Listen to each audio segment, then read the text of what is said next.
De ki, o Allah təkdir.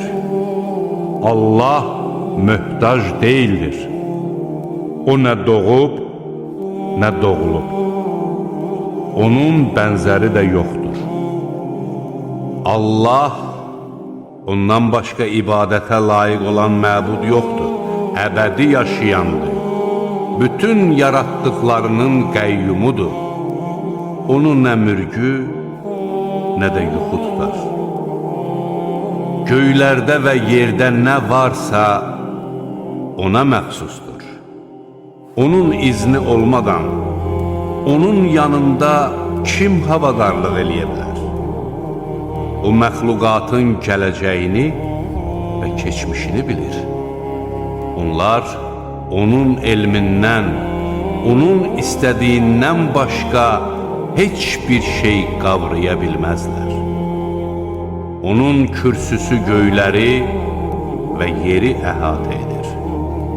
Bunları qoruyub saxlamaq ona ağır gəlmir. O ucadır, uludur. O özündən başqa heç bir məbud olmayan, qeybi və aşkarı bilən Allahdır. O mərhəmətlidir, rəhimlidir. O özündən başqa heç bir məbud olmayan, hökmran, müqəddəs, pak, haqqı təsdiq edən, hər şeyi müşahidə edən, qüdrətli, qadir, məğrur Allahdır. Allah onların ona şərik qoşduqlarından ucadır. O xaliq, yoxdan yaradan, surət verən Allahdır. Ən gözəl adlar yalnız ona məxsusdur. Göylərdə və yerdə olanların hamısı onun şəninə təriflər deyir. O qüdrətlidir, müdrikdir.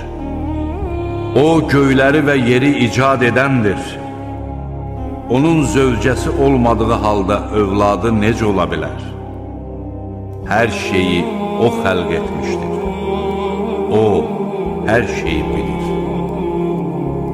Budur sizin Rəbbiniz olan Allah. Ondan başqa ibadətə layiq olan məbud yoxdur. Hər şeyin yaradıcısı Allahdır.